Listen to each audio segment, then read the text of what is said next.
जय गुरुदेव। ओम गुरुर्ब्रह्मा गुरुर्विष्णु गुरुर्देव महेश्वरा गुरुर साक्षात परब्रह्म तस्मै श्री गुरुवे नमः। मैं आज सभी सनातन धर्मियों को, जो हिंदुत्व की भावना लिए हुए भारतवर्ष में और विश्व में निवासरत हैं, उन सभी के लिए एक संदेश प्रसारित कर रहा हूं। इस संदेश को सभी सनातन धर्मी गंभीरता से लेते हुए, अपने हृदय में उतारते हुए उसका अनुपालन करने की व्यवस्था संपादित करेंगे, ऐसी मेरी कामना है। इस कामना को अगर परिपूर्णता की स्थिति में ले जाते हैं तो हमारा सनातन धर्म रक्षित और सुरक्षित होकर इस भारतवर्ष में धर्म की जो स्थापना है वो बरकरार रहेगी। वरना आने वाला समय अत्यधिक सनातन धर्मियों के लिए कष्टदायी है। यह सचेतना है, इसे आप भविष्यवाणी भी मान सकते हैं और सचेतना भी मान सकते हैं। मैं आज विशेष मुद्दे पर बात करना चाहता हूं।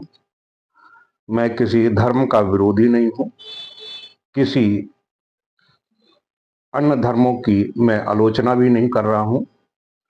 मैं केवल अपने धर्म, सनातन धर्म की रक्षा, सुरक्षा और प्रसार प्रचार की व्यवस्था के लिए यह संदेश प्रसारित कर रहा हूं। मैं सनातन धर्म के सभी सनातन धर्म प्रेमियों को, जो जागृत अवस्था में हैं, उनके लिए संदेश प्रसारित कर रहा हूं। क्योंकि सनातन धर्मी जो अपने आप को हिंदू कहते हैं, सनातन धर्मी कहते हैं, धर्म का आवरण ओढ़े हुए सुस्त अवस्था में पड़े हुए हैं।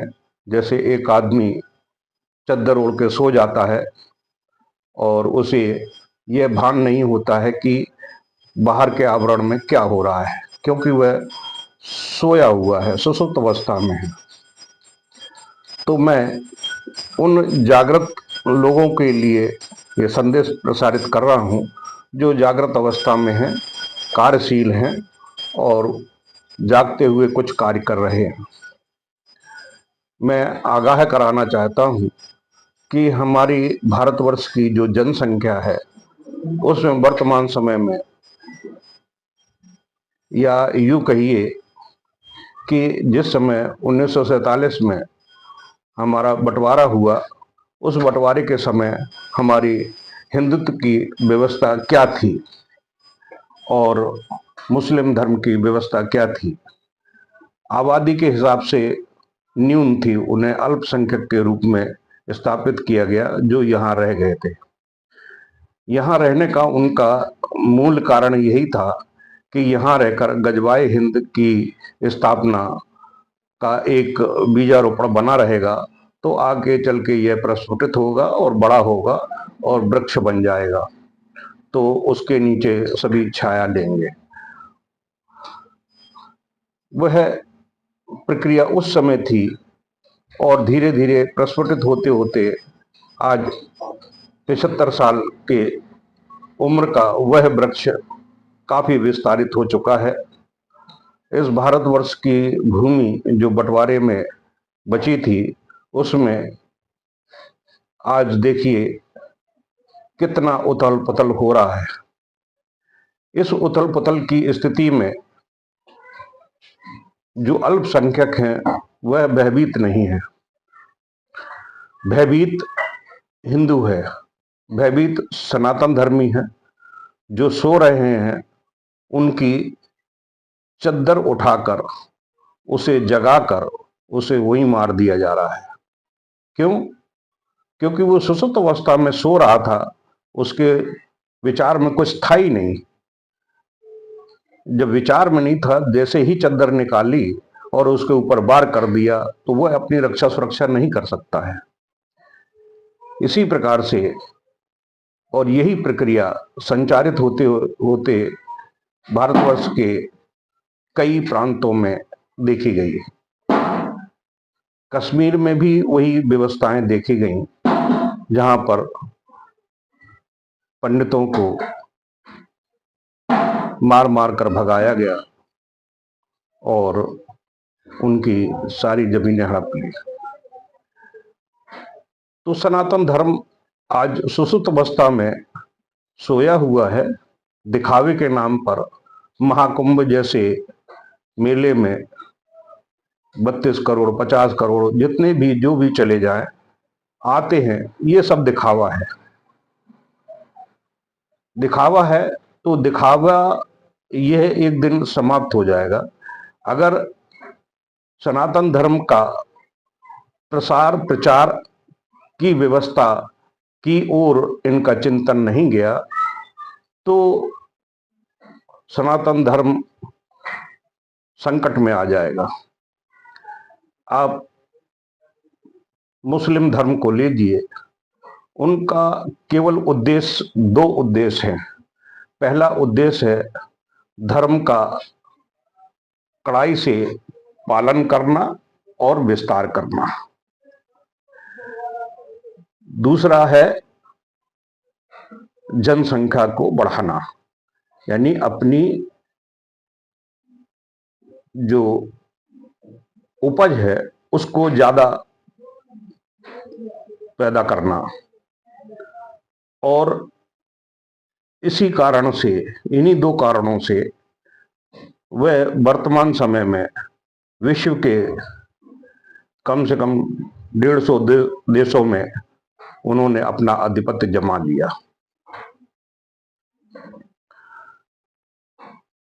अब यही व्यवस्था भारतवर्ष के लिए संकट का कारण बन रही है, क्योंकि उनकी दोनों ही यह नीतियां, धर्म का प्रचार प्रसार और कड़ाई से पालन और जनसंख्या को बढ़ाना, यह दोनों कारण यहाँ पर सुदृढ़ता के साथ में संचारित किए जा रहे हैं।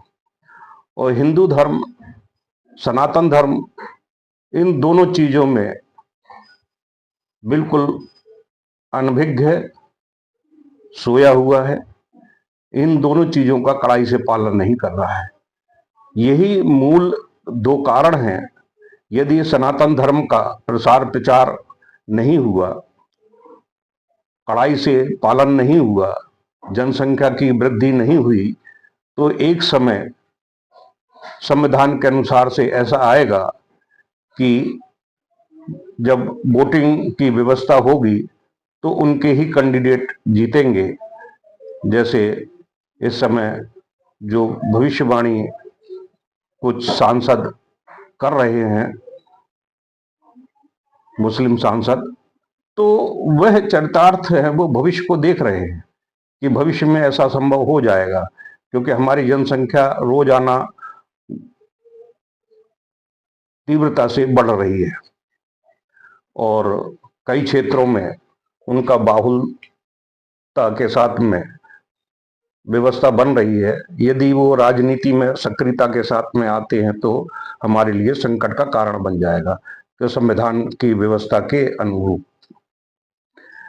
तो मैं निखिल गोत्र के सभी सनातन धर्मियों को और सभी नाथ संप्रदाय, सभी भारतवर्ष के जितने भी अखाड़े हैं, सभी अखाड़ों को यह संदेश देना चाहता हूं कि आप दिखावे के तौर पर नागा बाबा, नागा के रूप में, अघोरी के रूप में, नाथ संप्रदाय के रूप में, या किन्नर संप्रदाय के रूप में, या अन्य जो भी अखाड़े हैं, संप्रदाय हैं, उन संप्रदायों में आप सोए हुए ना रहें।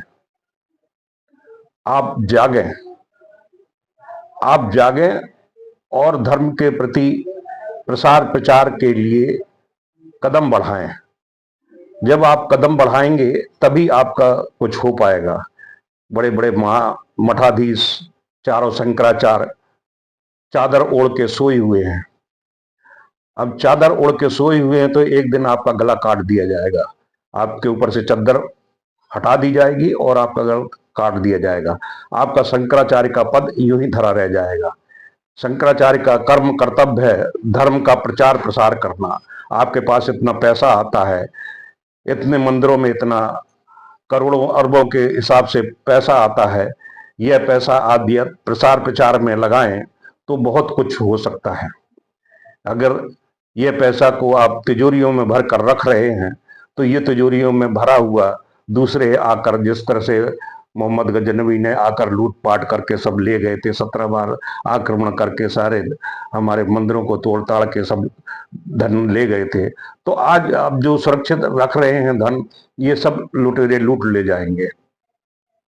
इसलिए धर्म के प्रचार प्रसार में आप इनका उपयोग करें, जनसंख्या बढ़ाएं, धर्म के कानून को बदलने की चेष्टा करें।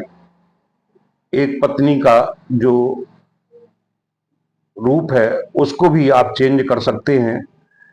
जिनके संतान नहीं होती हैं वह दूसरा विवाह की व्यवस्था संपादित कर सकते हैं, क्योंकि हमारे सनातन धर्म में पहले भी प्रसार प्रचार के लिए सभी चारों युगों में ये व्यवस्थाएं रही हैं। तो प्रसार प्रचार में किसी प्रकार की कमी बेशी नहीं आना चाहिए। जो धर्म के प्रचारक हैं वह भी धन की केवल लालसा लिए हुए प्रचार प्रसार करते हैं, वह निस्वार्थ भाव से प्रसार प्रचार नहीं करते हैं। जैसे भारतवर्ष में कई कथावाचक हैं, कई अपने आप को महान संत कहते हैं, गुरु कहते हैं, सब ये जो है वो धन के प्रति लालायित हैं। धन अगर मिल रहा है उनको तो कथा बाचने चले जाएंगे, धन मिल रहा है तो वो सम्मेलन कर लेंगे, धन मिल रहा है तो सब व्यवस्थाएं कर लेंगे। अगर धन नहीं मिल रहा है तो वो एक कदम भी आगे नहीं बढ़ाएंगे, वे धन के लोलुप्त हैं। इसलिए हमें जागना होगा, सनातन धर्मियों को जागना होगा, क्योंकि जितने भी ये लोग बैठे हुए हैं, चाहे वो बापू हों, चाहे अनुरुद्धाचार्य हों, चाहे और भी संत महात्मा धीरेन्द्र शास्त्री वगैरह या अन्य कोई हो, तो ये लोग जो व्यवस्था कर रहे हैं धर्म के प्रचार प्रसार की समितियां बनाकर जगह जगह जाकर प्रसार प्रचार की व्यवस्था नहीं कर रहे हैं। ये केवल अपना प्रसार प्रचार कर रहे हैं, अपने व्यक्तिगत का प्रसार प्रचार कर रहे हैं, सनातन धर्म का नहीं कर रहे हैं। इसलिए मैं सभी सनातन धर्मियों को और हिंदुओं को जागने की चेतना देता हूं कि आप जागिए, अपने ऊपर से चद्दर को फेंकिए और अंगड़ाई लेकर खड़े हो जाइए और अपने धर्म की रक्षा सुरक्षा के लिए हाथ में कुछ दंड धारण करिए, जिससे कि सामने वाले को निरस्त करके हम आगे बढ़ सकें, अपनी धर्म की रक्षा कर सकें, अपने बहन बेटियों की माँओं की रक्षा कर सकें, अपने गौ माता की रक्षा कर सकें, अपनी भूमि की रक्षा कर सकें, अपने धर्म की पूर्णता से रक्षा सुरक्षा कर सकें और इस देश को, भारत माता को, जो हमारा सनातन धर्म का मूल स्थल है, उसको हम रक्षित सुरक्षित कर सकें। क्यों? क्योंकि आपको यह मालूम नहीं है कि इस भूमि पर किसी अन्य का कब्जा होना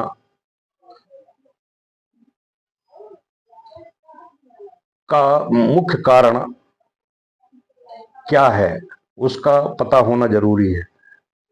जैसे मैंने पिछले वीडियो में बताया था कि जितने भी देवी देवताओं की उत्पत्ति हुई है, उन्होंने जन्म लिया है तो भारतवर्ष में ही लिया है, क्योंकि भारतवर्ष एक ऐसा स्थल है जहां पर सृष्टि के रचयिता, सृष्टि के पालनहार और सृष्टि के संहारकर्ता का निवास स्थान केवल भारत में ही है। क्योंकि अगर भारत के भूखंड को अगर देखा जाए तो जो गरुड़ का प्रारूप है और उस गरुड़ के प्रारूप की जो आंख है वह है जूनागढ़ महाराष्ट्र में। मैं अभी वीडियो आपको प्रसारित करूंगा जिसमें कि बिल्कुल स्पष्ट रूप से दिखाया गया है कि यह देखिए गरुड़ है और गरुड़ पर भगवान हरि विष्णु विराजमान है। उनके चरण कमल उत्तर प्रदेश में पड़ रहे हैं, इसीलिए उत्तर प्रदेश में भगवान राम ने, भगवान श्री कृष्ण ने और आने वाले समय में काल के भगवान अवतरित हुए हैं और होंगे। तो यह बिल्कुल सत्य है। तो उत्तर प्रदेश धर्म के क्षेत्र में भी अग्रणी है और उत्तर प्रदेश एक मूल स्थल है, इसलिए सभी सनातन धर्मियों को और हमारे राजनेताओं को जो हिंदू हैं उनको यह संकल्प लेना होगा कि हमें सनातन धर्म को जागृत रखना है। मुलायम सिंह यादव जैसे लोग जिन्होंने इस चीज को समझा ही नहीं, उनकी मलिन बुद्धि थी, मलिन बुद्धि, भारत के प्रति उनकी आस्था सुदृढ़ है ही नहीं, इसलिए उनके बेटे की भी आस्था सुदृढ़ है ही नहीं। वो धर्म विरोधी है, सनातन धर्म विरोधी है, क्योंकि सनातन धर्म की रक्षा सुरक्षा करना एक हमारा कर्तव्य है। उन कर्तव्यों के विहीन होकर वो चले हैं, व्यक्तिगत स्वार्थ के लिए उन्होंने अपना जीवन जिया है। इसलिए ऐसे राजनेताओं को चुनना है और उन चुनने वाले नेताओं को राजनीति से बाहर करना अति आवश्यक है, क्योंकि धर्म विरोधी अगर दूसरे लोग उनको प्रोत्साहन देंगे, व्यवस्थाएं करेंगे। अब योगी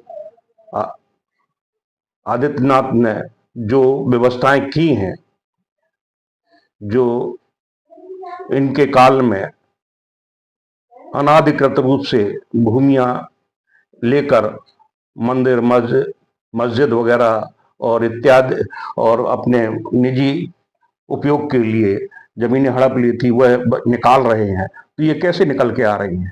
ये इनके क्रूर कर्म थे जो सनातन धर्म के प्रति थे। इस सनातन धर्म की नष्ट करने की जो क्रूरता इनके मन में थी वह चरितार्थ हो रही है, इसलिए सभी को जागना पड़ेगा। ऐसे राजनेताओं को राजनीति के रास्ते से अलग करना सभी का धर्म होगा। सनातन धर्म के प्रति आस्था श्रद्धा रखने वाले सनातन धर्मियों के नेताओं को, जिनके मन विचार बुद्धि और में अध्यात्म के प्रति चेतना है, अध्यात्म के प्रचार प्रसार में व्यवस्था करने की उनमें सामर्थ्य शक्ति है, उनको ही चुनना है। ऐसे लोग हमारे राजनेता होंगे तो निश्चित रूप से, जैसे योगी आदित्यनाथ जी हैं, मोदी जी हैं, धर्म के प्रचार प्रसार को स्थायित्व दे रहे हैं, जो चिरंजीवता को प्राप्त करेंगे। तो हमें ऐसे ही राजनेताओं की आवश्यकता है जो हमारे धर्म के प्रचार प्रसार को बढ़ा सकें, उनको स्थायित्व दे सकें। तो सभी सनातन धर्मियों और भारत के सभी श्रेष्ठ जनों को जो जागृत अवस्था में हैं, मुर्दों से ये कामना नहीं की जा सकती है कि वे उठकर खड़े होकर कोई कार्य करें। मुर्दा तो मुर्दा ही होता है, मुर्दा को कहते हैं मिट्टी। जैसे आदमी के शरीर से प्राण निकल जाते हैं तो उस मनुष्य को मनुष्य नहीं कहते हैं, उसे मिट्टी कहते हैं। तो सोया हुआ जो मनुष्य है वो मिट्टी के समान है, तो मिट्टी से क्या कामना करना है? जो जागृत अवस्था में उस मिट्टी से जो वृक्ष बना हुआ है, पेड़ बना हुआ है, जो दूसरों को पाल पोस रहा है, ऐसे व्यक्तियों से मैं कामना करता हूं कि जो जागृत अवस्था में है वो थोड़ा सा सचेत हो जाएं और सनातन धर्म का प्रसार प्रचार करें और समितियां गठित करें ग्रुप से धीरे धीरे लोगों को जोड़ें और दान लेकर सहयोग करें। सभी लोग ऐसे प्रचार प्रसार की समितियों को अनुदान भी प्रदान करें, जिससे कि उनकी आर्थिकता मजबूत हो और वह प्रसार प्रचार कर सके। आपने कोरोना काल में देखा होगा कि निजामुद्दीन के औलिया के वहां से कितने ऐसे प्रचार प्रसार के कांड सामने आए थे। तो गुप्त रूप से उनके प्रसार प्रचार की जो प्रक्रियाएं चल रही हैं, तो इसी प्रकार से सनातन धर्म में भी अपनी प्रसार प्रसार की व्यवस्थाएं कर सकते हैं। एक कई देशों में प्रचार प्रसार की व्यवस्थाएं कर सकते हैं। अब इस्कॉन जैसा हमारा समर्थवान एक संगठन जो सनातन धर्म के प्रचार प्रसार में विदेशों में बहुत अच्छी तरह से कार्य कर रहा है, सराहनीय है। ठीक इसी प्रकार से अन्य भी व्यवस्थाएं करें जो सनातन धर्म के प्रचार प्रसार में सहयोग मिले, विस्तार हो और सुदृढ़ता प्राप्त करें। क्योंकि आने वाला जो समय है बहुत दुखदाई है, कठिन में है। क्योंकि आप महाभारत देखें, महाभारत में जब व्यास ने अपनी माँ वेदवती को बताया कि माते तुम अब संन्यास धारण कर लो, क्योंकि जो भविष्य में होने वाला है वह आप देख नहीं पाएंगी। तो वेद माता, उनकी माता ने पूछा वेदवती ने कि क्या होने वाला है। तो उन्होंने एक शब्द कहा था कि जो भविष्य दृष्टा है वो बहुत बेचैन होता है, क्योंकि उसे भविष्य का ज्ञान है। भविष्य का ज्ञान है तो उस भविष्य को ज्ञान को अगर सभी के सामने वितरित कर दिया जाए तो जो कमजोर लोग होते हैं, दिल के कमजोर होते हैं, वो पहले ही टूट जाएंगे। अगर वह व्यास जी वेदवती, अपनी माता वेदवती को बता देते कि आपका कुल का पूरा संहार हो जाएगा, केवल 5 पांडव ही बचेंगे, तो उस समय वह बिल्कुल टूट जाती, बिखर जाती। इसलिए जो त्रिकालदर्शी थे वेद व्यास, उन्होंने माता को सन्यास अपने साथ में लेके जंगल की ओर प्रस्थान कर गए। और जब महाभारत युद्ध समाप्त हुआ तब कहा उन्होंने कि माता, मैंने इसलिए कहा था, देखिए आप क्या हुआ है, निर्णय क्या निकला है। मैं इसलिए कह रहा था क्योंकि मैं भविष्य का दृष्टा हूं, मैं भविष्य को देख रहा था। अब मैं ये चीज आपको पहले बता देता कि आपके समस्त परिवार का विनाश हो जाएगा, तो आप कितनी बेचैन और विचलित हो जाती। तो मैं भी वही आपसे सबसे कह रहा हूं कि मैं भविष्य को देख रहा हूं, भविष्य में क्या घटना घटने वाली है मैं तटस्थ दृष्टि से देख रहा हूं। इसलिए आप सभी को आगाह कर रहा हूं।